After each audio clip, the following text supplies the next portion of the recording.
के साथ चैनल में आपका स्वागत है दोस्तों। मैं हूं चैती डीके जी। मेरे साथ है दोस्तों असली देशी पार्टी के राष्ट्रीय अध्यक्ष ललन यादव जी से बात करते हैं कि सर ये कैसा परिवारवाद हो गया कि कभी देख रहे हैं कि तेज प्रताप को टिकट मिलता है, तेजस्वी जी को मिलता है, तो कभी मीसा भारती तो अब आ गई हैं दिल्ली से, यहाँ से लंदन से लैंड करके आती हैं और यहाँ पर सारण को लेकर के क्या कुछ कहना चाहेंगे आप रोहिणी आचार्य जी के बारे में? क्या हो सकता है? देखिए, बड़ा बढ़िया सवाल किए हैं। एक समय था कि लालू यादव पिछड़ा समाज के बहुत बड़े नेता थे। लालू यादव गरीबों के मसीहा कहा जाते थे। सामाजिक न्याय के मसीहा यदि देश में कोई भी था तो आदरणीय लालू यादव का नाम आता था।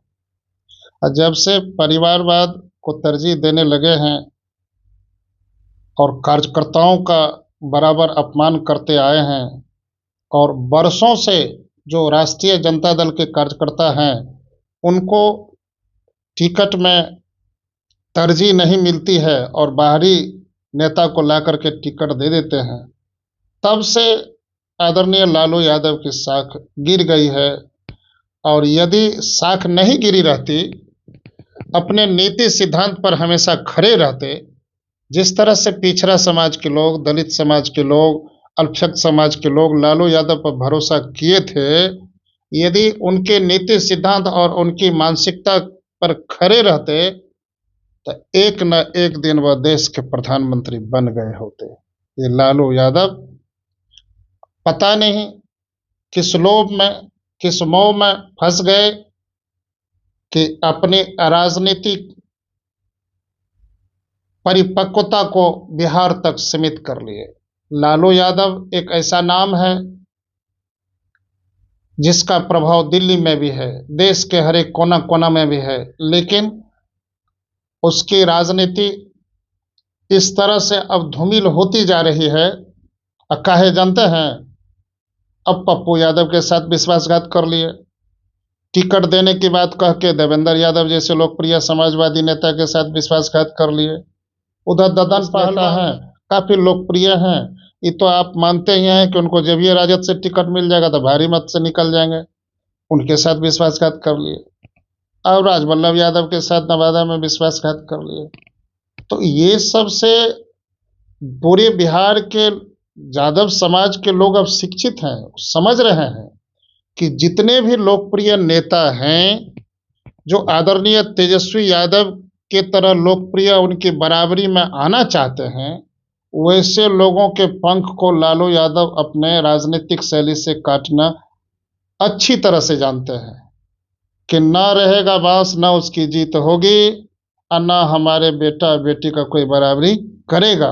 नहीं, एक नहीं, एक राजनीति किसी की ना रही है, राजनीति आएगी, राजनीति जाएगी, लेकिन अच्छा, आपको क्या लगता है कि जैसे बीएसपी बरकरार रहे? आपको क्या लगता है जैसे बीएसपी पार्टी एक बन करके रह गई थी, पहले बहुत सारी मिलकर करती, एक पार्टी की मतलब कि बन के रह गई है बीएसपी मायावती, तो वैसे ही क्या लगता है कि बिहार में जो क्षेत्रीय पार्टी है आरजेडी का समाप्त हो जाएगा क्या? देखिए, ये तो तय है कि जिस तरह से जाति पाति और भेदभाव बिहार में राजनेता के द्वारा फैला दिया गया है, यह तय मानिए कि राष्ट्रीय जनता दल अब कमजोर अभी फिलहाल नहीं होने वाली है। लेकिन हम ये कह रहे हैं कि राष्ट्रीय जनता दल यदि चाहती और उनके नेता चाहते तो राष्ट्रीय जनता दल अभी पूरे देश के कई स्टेट में अपना प्रभाव बना लेते हैं। अच्छा, ये नहीं करता है। लेकिन अब जिस प्रकार से राजनीति में जो अच्छे अच्छे लोकप्रिय नेता उभर के सामने आ रहे हैं और उसकी लोकप्रियता का जिस तरह से पतन किया जा रहा है, जिस तरह से राजनीति के मीठी छुरी से हलाल किया जा रहा है, तो इस बात की जानकारी पूरे बिहार के लोगों को इस लोकसभा में हो गई कि अब बराबर के दर्जा में आने वाले लोकप्रिय नेता को लालू यादव छुरी हलाल कर देते हैं और अपने समाज के लोकप्रिय नेता को भी देखना नहीं चाहते हैं। इसका मतलब साफ है कि बेटा बेटी के अलावा अपने समाज के भी अच्छे लोकप्रिय नेता को पसंद नहीं करते हैं। इससे, इस खबर से बिहार में तो छवि धूमिल हुई है, जिसका खामियाजा इस 2024 के लोकसभा चुनाव में भुगतने के लिए राष्ट्रीय जनता दल तैयार रहेंगे और उनको भुगतना पड़ेगा। और इनसे लालू यादव की साख भी काफी गिर गई है। हम तो खेत खलिहान से आए हैं, हौसला बुलंद है, इसीलिए उनकी बात को, आम जनता की बात को सच और आपके चैनल में बोलने आए हैं कि देखिए, अब यादव समाज में भी यह चर्चा हो रही है कि जो भी यादव समाज के लोग आगे बढ़ेंगे, बिहार लेवल पर लोकप्रिय होने की कोशिश करेंगे, उनके राजनीतिक के पंख को लालू यादव आसानी से काट देंगे और तेजस्वी यादव के मार्ग को आसान बनाने में कोई कसर नहीं छोड़ेंगे। इसीलिए अब लालू यादव आने वाले समय में उनके राष्ट्रीय जनता दल का कमजोर होना तय माना जाता है। और जो राजनीतिक जिस प्रकार से इस बार अवधारणा हुई है और अच्छे अच्छे लोकप्रिय नेताओं को दरकिनार कर दिया है, और राष्ट्रीय जनता दल खास करके अपने मेहनत करने वाले कार्यकर्ताओं को जिस तरह से दरकिनार करके और दूर दराज बाहरी नेताओं को टिकट देने में तरजीह दी है और पैसे वाले के अलावा गरीब कार्यकर्ताओं पर कोई ख्याल नहीं रखा है, इस तरह से अब सोच समझ करके कार्यकर्ता भी कमर कस लिया है और जिसका खामियाजा लोकसभा चुनाव में भुगतना तय माना जाता है, तय माना जाता नहीं, है। एक क्वेश्चन जो मेरे पास जो है सर, कि एक तरफ राबड़ी देवी लालू यादव जी जो हैं परिवारवाद को लेकर के हम ये कहना चाह रहे हैं कि सारण सीट को लेकर के वहीं की बेटी जो है ऐश्वर्या, उनको मार पीट करके भगा दिया जाता है, प्रताड़ित कर दिया जाता है, और दूसरी तरफ मतलब कि अपनी बेटी को, रोहिणी आचार्य को उतारते हैं। इस पर क्या कुछ कहना चाहेंगे? देखिए, सवाल राजनीति का नहीं है, सवाल वंशवाद का नहीं है, सवाल है कि खानदान को राजनीति में तरजीह देने का है। अब देखिए, आदरणीय रोहिणी आचार्य जी हैं जो सिंगापुर में रहती है, पूरे देश के लोग जानते हैं सिंगापुर की वो धनवान नारी है। तो सारण की जनता की एक तरफ क्या बहू को जरूरी भगा है? देती है, अब बेटी को उतार देती है, तो इसमें मतलब कि क्या जनता आप को बेवकूफ बनाने बताइए की कि कोशिश वहां है? से लोकसभा चुनाव में उतार देना ये तो अवश्यंभावी लगता है।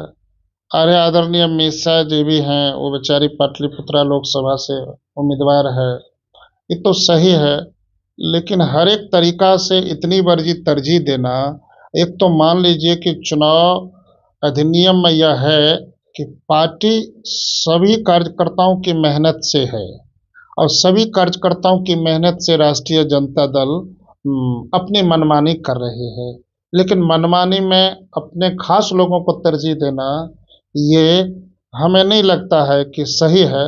और आने वाले समय में राष्ट्रीय जनता दल कमजोर होगा यह यानी माना कि जाता आने है। वाले समय में कुछ जो और बेटियां जो हैं उनके लाइन में लगे हुए हैं कि अभी तो रोहिणी आचार्य सामने में आई, पहले मीसा भारती आई, तभी रोहिणी आचार्य, तो आने में बहुत 4 की 5 और है ना, और वो भी लाइन इससे में लगी। महसूस किया जा सकता है, इससे अंदाज किया जा सकता है कि आदरणीय लालू यादव पर बिहार के पिछड़ा समाज, अति पिछड़ा समाज, दलित समाज के लोगों ने भरोसा किया था, अच्छा सिला तो देवे किए, 10% आरक्षण हो रहा था, उनका विरोध तो नहीं किए। अब भविष्य में क्या कर रहे हैं, तो अब आम जनता देख रही है, ये जनता है, सब देख रही है, फैसला किस प्रकार से लेगी। जो कुछ भी जनता फैसला लेगी वह देश हित में जरूर होगा और विकास के हित में जरूर होगा। क्या लगता है कि बिहार में जो एनडीए का है, जो गठबंधन एनडीए पार्टी, जो डबल इंजन की जो सरकार है, तो क्या लगता है कि 40 की 40 सीटें जो है आ जाएगा बिहार में? 400 पार हो जाएगी बिहार में, 40 सीट और 400 पार? कि नीतीश कुमार की तरह यह कह देना कि 400 के बदले में 4000 से भी ज्यादा आना, यह दुर्भाग्यपूर्ण है। बिहार में 40 लोकसभा सीटें हैं, उस पर ऐसा माना जाता है कि 35 सीट से 35 या 36 सीट के आसपास बीजेपी रहेगी, बाकी 4 सीटों पर एन केन प्रकार अन्य पार्टी चुनाव जीते। क्या लगता है इस बार 400 के पार, जो मोदी जी के नारा है, जो इस बार 400 के पार, क्या लगता है हो जाएगा? अरे सामान बेचने वाले या प्रधानमंत्री बनने वाले, राजनीतिक तो एक बिजनेस है, वो ज्यादा बढ़ चढ़ करके लिखा करते हैं और प्रचार करने में क्या दिक्कत है, बोल दीजिए 400 पार। आपको पता है कि 1992 में राजीव गांधी 1992 में चुनाव जीते थे। अब बताइए कि उस समय 408 एमपी लाए थे। राजीव गांधी के रिकॉर्ड को, उस कांग्रेस के रिकॉर्ड को आज तक कोई नहीं तोड़ पाया है। इंदिरा गांधी की जब हत्या हुई थी, उसके बाद राजीव गांधी प्रधानमंत्री बने थे। जब चुनाव हुआ तो 408 सांसद बने थे। उसी को चैलेंज आदरणीय नरेंद्र मोदी किए हैं कि 400 पार। ये अवश्यम भावी है, कारण कि ये तो सच है कि 370 हटाए, 3 तलाक नियम लागू किए, विदेश पॉलिसी अच्छी है राम इनकी, मंदिर, लेकिन दूसरी राम मंदिर बनाए, ये सही बात है। लेकिन यहाँ अब पूरे देश के लोग शिक्षित हो गए हैं, कर्म पर भरोसा करते हैं, विकास की बात पर भरोसा करते हैं, रोजगार की बात पर भरोसा करते हैं। चरम सी महंगाई है और देश में बेरोजगारों की अंगड़ाई है। ये तो सच है कि 430 रुपया का मिलने वाला गैस सिलेंडर अब 1000 रुपया से ऊपर है। यह कैसा सिला दिया है कि मुंह में अयोध्या का श्री राम और बाकी किस प्रकार से आम जनता को बेचैन किया है, ये तो मोदी जी जानते हैं, मोदी जी जानते हैं। इसीलिए हम तो जरूर कहेंगे कि 400 पार नहीं, लेकिन 250-300 के आसपास सीटें रहेंगी।